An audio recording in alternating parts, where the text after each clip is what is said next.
देवर भाभी की शादी। रमाकांत और सावित्री जी के 2 बेटे थे। बड़े बेटे का नाम था सुदीप और छोटे बेटे का नाम था अंशुल। सुदीप की शादी हो चुकी थी और उसकी पत्नी का नाम था अनन्या। अंशुल दूसरे शहर में रहकर एक बड़ी कंपनी में नौकरी करता था। कुछ दिनों के लिए अंशुल जब अपने घर आया हुआ था। बहुत दिनों के बाद आए हो बेटा, जल्दी जल्दी छुट्टियां ले लिया करो। अरे पापा, अभी 6 महीने पहले ही तो भाई की शादी में आया था। उसके बाद तो कंपनी वालों ने छुट्टी ही नहीं दी। हाँ, बात तो तेरी सही है। मेरी शादी के बाद तो तू अब घर आया है। लेकिन भाई, आपकी शादी को भी तो सिर्फ 6 महीने ही हुए हैं। लगता है अब तुम्हारी भी शादी जल्दी करनी पड़ेगी। तुम भी तो सुदीप से सिर्फ 1 साल छोटे हो। जल्दी से तुम्हारे भी हाथ पीला कर देते हैं। अरे कैसी बात करती है मम्मी, अभी मुझे कुछ दिन नौकरी तो करने दो। देवर जी, आपकी भी शादी हो जाएगी तो मेरा मन लग जाएगा। देवरानी आ जाएगी घर में। अनन्या देवरानी आ भी जाएगी तो कौन सा यहाँ रहेगी, वो तो इसके साथ नौकरी पर जाएगी। हाँ मम्मी जी, वैसे बात तो आपकी बिल्कुल ठीक है। और फिर कुछ महीनों के बाद ऑफिस से लौटते वक्त सुदीप का एक्सीडेंट हो जाता है और उस एक्सीडेंट में उसकी मौत हो जाती है। ये क्या दुखों का पहाड़ टूट पड़ा। जवान बेटे की मौत हो गई। क्या करेंगे अब हम लोग। शादी को सिर्फ 8 महीने हुए हैं। उसकी पत्नी ने अभी तो अपना जीवन जीना शुरू भी नहीं किया। मम्मी जी, पापा जी, मेरा क्या होगा। मेरी तो जिंदगी खराब हो गई। मैंने कभी सोचा भी नहीं था सुदीप मुझे इतना जल्दी छोड़कर चले जाएंगे। अरे बहू, सोचा तो किसी ने भी नहीं था। हम तुम्हारा दुख समझते हैं बेटा, लेकिन भगवान की मर्जी के आगे हम कुछ नहीं कर सकते। कितना अच्छा बेटा था मेरा। मैंने किसी का क्या बिगाड़ा था जो वो मुझे ऐसे छोड़कर चला गया। जब आखिरी बार भाई से मिला था तो सोचा भी नहीं था कि ये मेरी उनसे आखिरी मुलाकात होगी।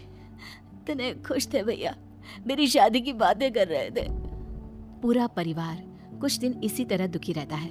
वक्त बीतता जाता है। सावित्री और रमाकांत जी महसूस करते हैं कि अनन्या काफी अकेली और दुखी रहने लगी थी। सावित्री, हमारी बहू की अभी उम्र ही क्या है, सिर्फ 25 साल, और उसके चेहरे की उदासी देखो। उसे इस तरह देखकर मुझे बिल्कुल अच्छा नहीं लगता। आप ठीक कहते हैं, अनन्या बहुत रोती है और उसका अकेलापन मुझसे भी नहीं देखा जाता। एक बात कहूँ सावित्री, क्या हमें अपनी बहू की दूसरी शादी करवा देनी चाहिए? अरे लेकिन समाज वाले क्या कहेंगे कि हम अपनी विधवा बहू की शादी करवा रहे हैं। अरे लेकिन उसकी उम्र तो देखो, सिर्फ 25 साल की है। पूरी जिंदगी कैसे कटेगी सावित्री, कैसे रहेगी वो? मैं सब समझती हूँ जी, लेकिन पहले हमें खुद अनन्या से बात करनी होगी कि वो इस बात के लिए तैयार है या नहीं। उसके बाद ही हम कुछ कर सकते हैं। मुझे तो लगता है कि हमें अंशुल से भी इस बारे में बातचीत करनी चाहिए। उसका क्या ख्याल है, जरा पता तो करें। सावित्री और रमाकांत अंशुल को अपने पास बुलाते हैं। अंशुल बेटा, तुम तो जानते हो सुदीप के जाने के बाद अनन्या की कैसी हालत हो गई है। तुम्हारा इस बारे में क्या ख्याल है? पापा, मुझे लगता है हमें भाभी की दूसरी शादी करवा देनी चाहिए। जब अंशुल भी कह रहा है तो ठीक है, हम अनन्या की शादी करवा देते हैं। वो खुश रहेगी तो हमें भी अच्छा लगेगा।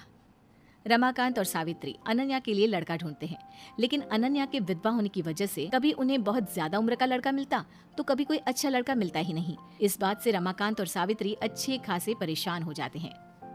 मम्मी जी, पापा जी, आप मेरे लिए बेकार में ही परेशान हो रहे हैं। मैं बिना किसी शिकायत के अपनी पूरी जिंदगी ऐसे ही निकालूंगी। कोई परेशानी नहीं होगी। नहीं बेटा, हम तुम्हें इतना दुखी नहीं देख सकते। हमारा बेटा तो चला गया और अब तुम्हारी पूरी जिंदगी ऐसे ही खराब हो गई तो हम अपने आप को माफ नहीं कर पाएंगे। देखो अनन्या, तुम कहने को हमारी बहू हो, लेकिन इस घर की सदस्य हो और इस नाते तुम्हारी खुशियों का ख्याल रखना हमारी जिम्मेदारी है। मम्मी जी, पापा जी, आप मेरे लिए इतना सोचते हैं, ये कम है क्या? और सच बताऊं, मैं पूरी जिंदगी आप लोगों के पास ही रहना चाहती हूँ। वैसे भी आप जानते हैं, मेरे माँ बाप इस दुनिया में है नहीं, मैं कहाँ जाऊंगी? बेटा, इसीलिए तो हम तुम्हारी दूसरी शादी करवाना चाहते थे। हम चाहते थे कि तुम्हारा घर बस जाए और तुम अपने जीवन साथी के साथ खुश रहो। लेकिन आपने देखा ना पापा जी, कितनी कोशिश भी की मेरी शादी करवाने की। एक बार विधवा हो जाने के बाद कोई भी अच्छा लड़का एक लड़की को अपनाने के लिए तैयार नहीं होता। हम तुम्हारे लिए लड़का ढूंढने की कोशिश करते रहेंगे बेटा, कोई ना कोई मिल ही जाएगा। नहीं पापा जी, बहुत मुश्किल है, इतना आसान नहीं होता। आप हमारे समाज को जानते हैं, एक लड़की के विधवा हो जाने पर उससे दोबारा शादी करने को कोई तैयार नहीं होता।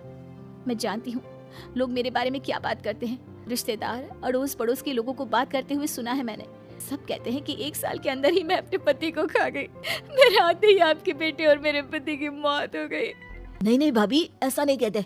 भैया की मौत में आपका कोई हाथ नहीं, ये तो सब भगवान की मर्जी है। अरे वो पति थे आपके, भला आप उनके साथ कुछ भी गलत कैसे कर सकती हैं? अंशुल ठीक कह रहा है बेटा, हमने अपना बेटा खोया है, हमें कितनी तकलीफ है हम किसी को बता नहीं सकते, लेकिन उसकी मौत के लिए तुम्हें भी जिम्मेदार नहीं ठहरा सकते। मम्मी जी, आप नहीं कहते ये मैं जानती हूँ, लेकिन सारी दुनिया तो यही कहती है। ऐसे में कौन करेगा मुझसे शादी? कोई नहीं करेगा मम्मी जी, सारी दुनिया मुझे मनहूस समझती है।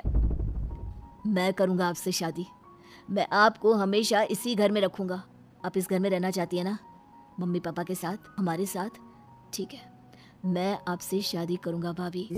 अरे ये तुम क्या कह रहे हो अंशुल, तुम अपने बड़े भाई की विधवा के साथ शादी करोगे? बेटा तुमने ये फैसला सोच समझ कर तो लिया है ना?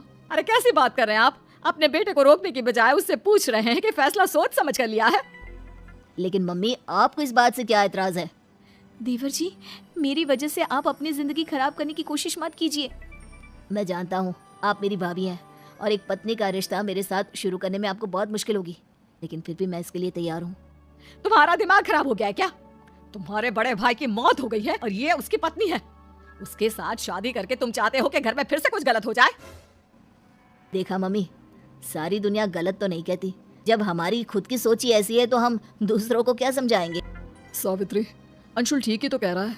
हमें अनन्या जैसी बहू कहाँ मिलेगी? वो हमें समझती है, हम उसे समझते हैं, हमेशा हमारे साथ रहेगी अंशुल की पत्नी बनकर। मम्मी जी, आप परेशान मत हो, मैं ऐसा कोई काम नहीं करूंगी जिसकी वजह से आपको दुख हो। नहीं नहीं बेटा, मुझे माफ कर दो, मैंने ही कुछ गलत बोल दिया। अंशुल ठीक कह रहा है, तुम हमारे घर में बहू बनकर आई थी और अब हमेशा के लिए बहू बनकर ही रहोगी। इससे अच्छी बात और क्या हो सकती है? देखिए भाभी, आपको जितना वक्त चाहिए आप ले लीजिए। हमारा रिश्ता थोड़ा अलग है, लेकिन धीरे धीरे सब कुछ ठीक हो जाएगा। रमाकांत और सावित्री जी अंशुल और अनन्या की शादी करवा देते हैं और इस तरह से एक देवर अपनी भाभी से शादी करके कम उम्र में विधवा हुई अपनी भाभी की जिंदगी को फिर से खुशियों से भर देता है।